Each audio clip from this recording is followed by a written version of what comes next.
My pranams to Lord Ganesh.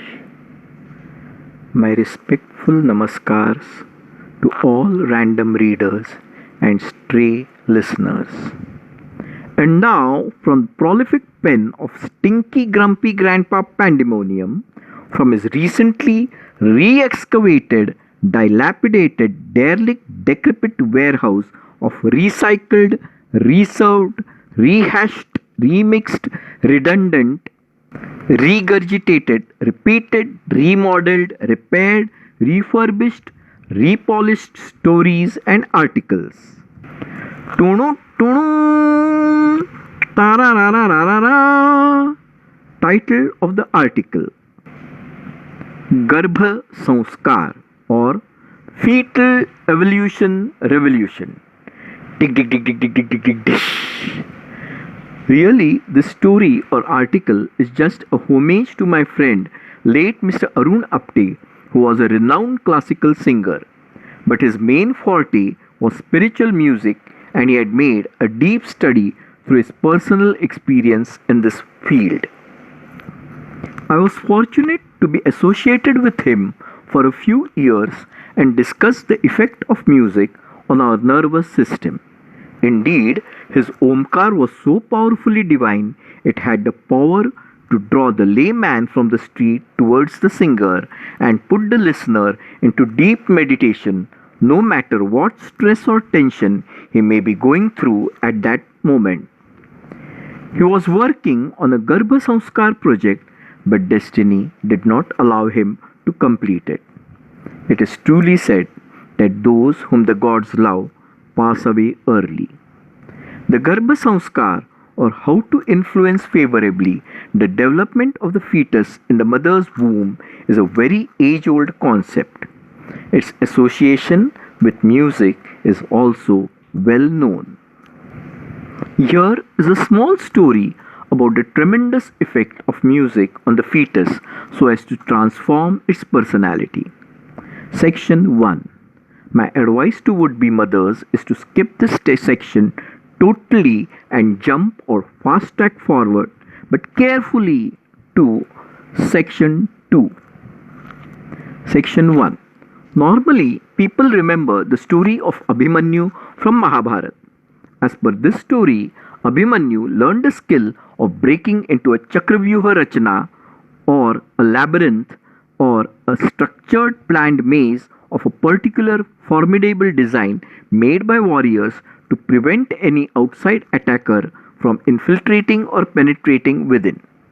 Lord Krishna was telling the secret of breaking and entering into the war formation to his sister Subhadra when she was pregnant and expecting Abhimanyu. Unfortunately, Subhadra, naturally bored by the subject or science, went off to sleep midway, and Abhimanyu in her womb could also hear and learn only how to enter into the maze or labyrinth. But he could not learn the way out or exit route, nor mid-route escape or bailout plans.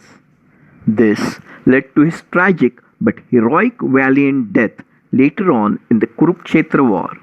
So it's a depressing story, and I wouldn't advise expecting mothers to read it. Section 2.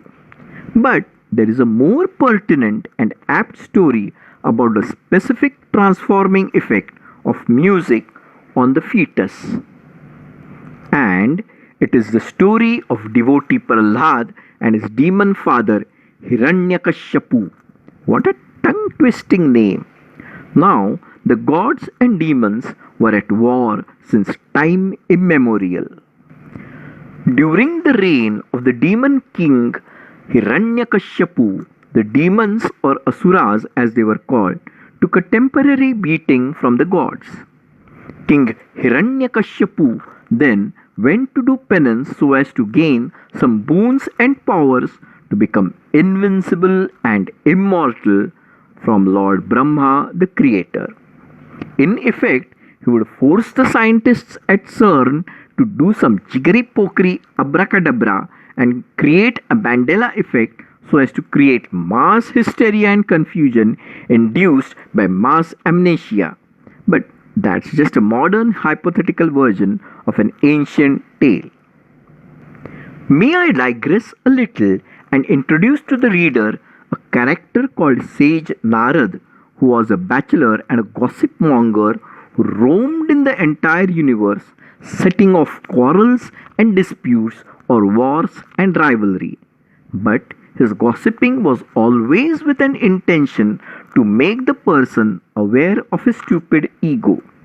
In a way, we have a similar character called Loki in Norse mythology, who was also a mischief maker. But while Loki was malevolent and dangerous, Sage Narad is always benevolent and compassionate.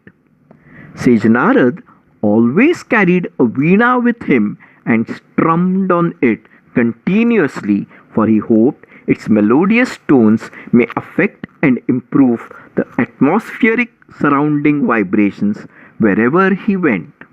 Sage Narad also carried a set of chipadi or a percussion instrument in his other hand fist, which made a sharp alert noise, thus helping to awaken people who may be rendered drowsy by the soft sonorous tones of the veena. Sage Narad is considered as the musician of the gods and the founder of spiritual music therapy. Meanwhile, during the absence of King Hiranyakashipu, Indra, king of the gods, launched an attack on the Asuras or demons and ransacked all their ill gotten wealth and destroyed all their palaces. As luck or fate would have it, just when Lord Indra was abducting King Hiranyakashipu's wife, Queen Kayadhu, in order to slay or kill her, he was accosted by Sage Narad, who said that it was unjust to harm, let alone slay the wife of an enemy as a means of revenge. So, Mr. Indra had to hand over Queen Kayadhu to Sage Narad, who gave her political asylum in his hermitage, which was a glorified name for a bunch of straw huts. Here, he would teach his spiritual music therapy to the ancestors of Beatles and ABBA. Tongue-in-cheek observation, Sage Narad had a favorite Indian student who later reincarnated as Rabindranath Tagore, founder of Rabindra Sangeet. Anyway, Queen Kayadhu, who was pregnant, spent all her time in the spiritually charged, music-filled, peaceful atmosphere, far away from the din and hedonist consumerist lifestyle of the Asuras and the gods. In this pious hermitage of Sage Narad, she gave birth to a baby boy and named him Prince Prahlad.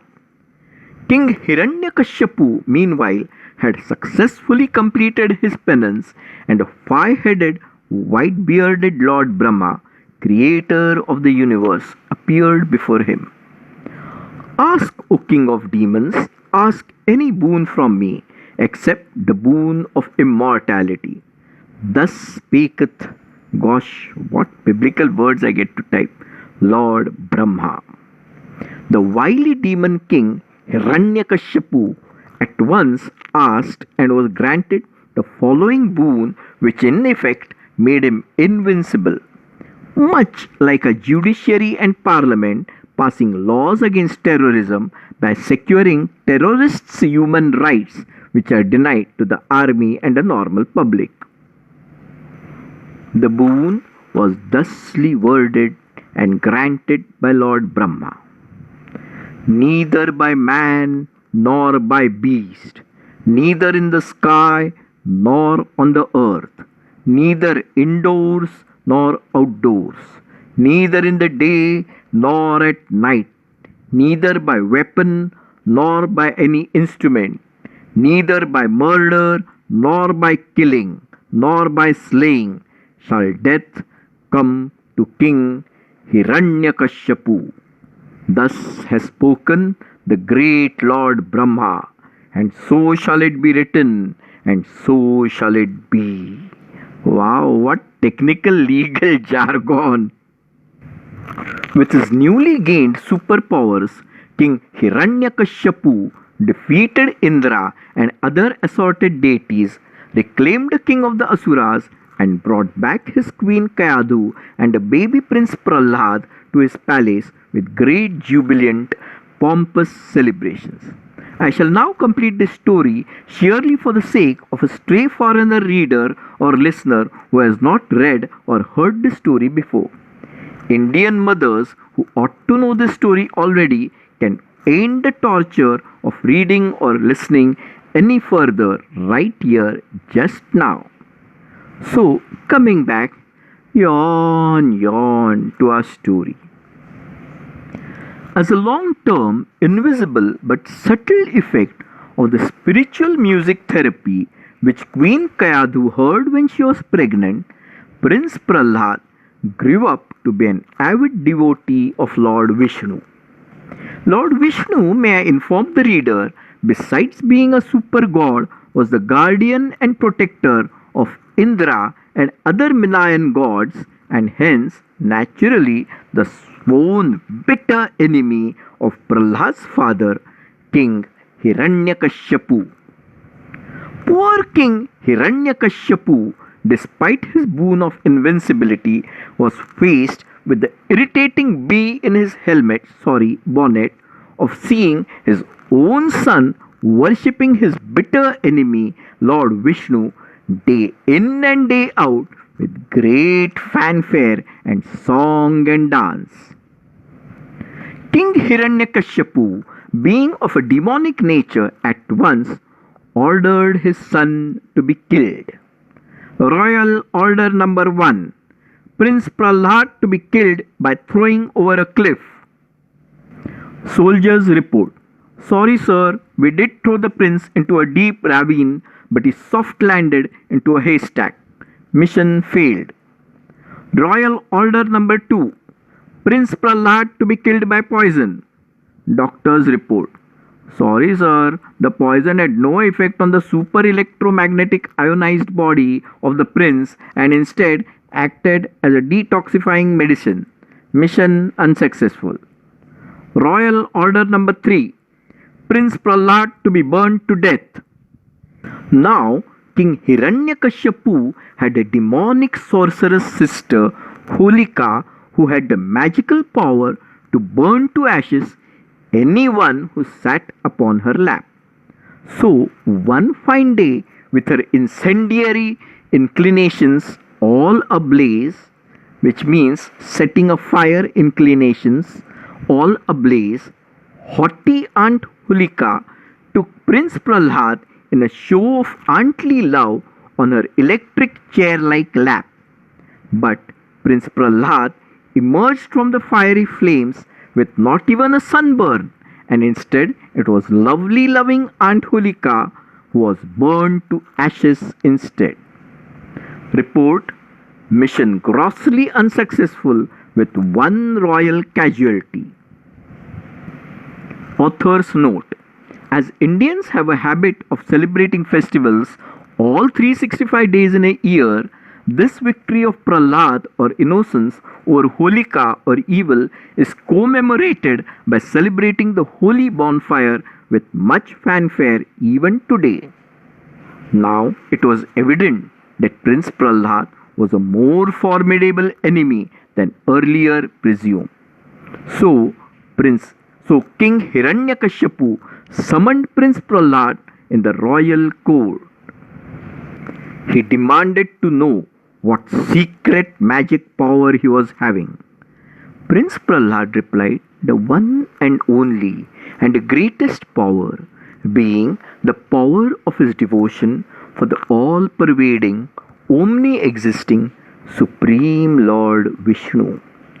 Hearing this praise of his bitter enemy Lord Vishnu in his own royal court, King Hiranyakashipu was so furious. Author's note: who wouldn't be angry except perhaps a few over-intelligent liberal Indians who don't mind their motherland abused and their enemies praised?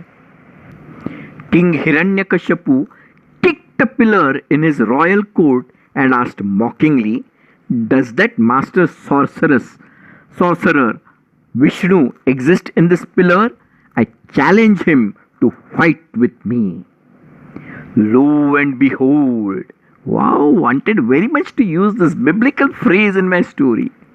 Lord Vishnu, in the form of Narasimha avatar, face of a lion with a human body, which is the reverse of the Egyptian sphinx, neither human nor animal, emerged roaring from the pillar. It was dusk, neither day nor night. Taking Hiranyakashipu like a toy doll on his lap, neither on earth nor in the sky, sitting on the royal court's doorstep, neither outdoor nor indoor, with his powerful lion nails, neither a weapon nor an instrument.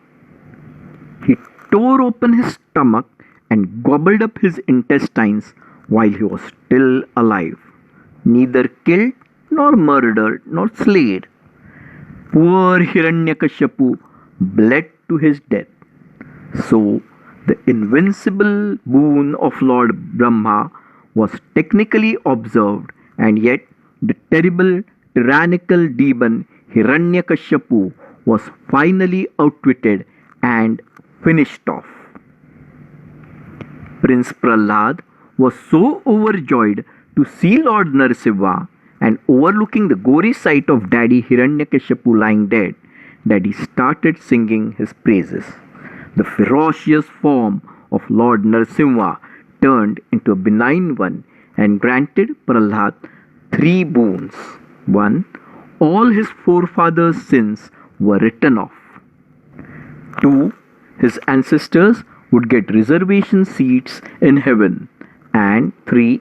Prahlad would enjoy a long happy reign as king. Needless to say, there was another round of festivities and celebrations to commemorate this eventful victory.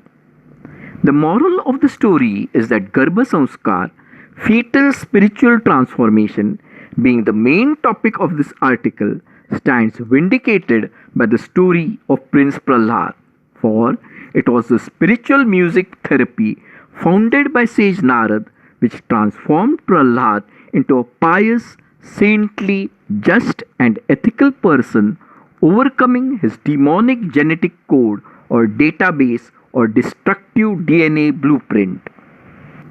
So that's a small nice story for would-be mothers to tell their unborn babies. My advice to would-be mothers is not to make their babies hear voices of celebrities when in the womb, except if they are confirmed enlightened masters.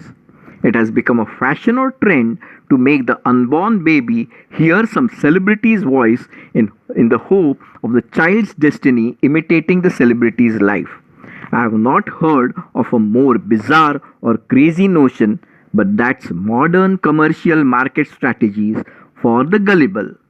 The natural parent's voice in a soothing tone are the best I feel to establish a bond. Anyway, I am no authority in this matter, and each wise mother to be is free to do what she thinks is best for the unborn baby, especially skipping this article totally. My moral obligation and duty for the future generations stands humbly fulfilled. Author's note. This article or story is dedicated to Shri Arun and Surekha Apte and family. Special thanks to Alisha Santikari, Siddhesh Bhaindarkar and Chandrakant Sant for their technical help in my stories and essays. End of article Garbha Sanskaar. All copyrights of the story are retained by the author, Mr. Parag Raje. Dig, dig, dig, dig, dig, dig, dig, dig. Thank you, dear listener.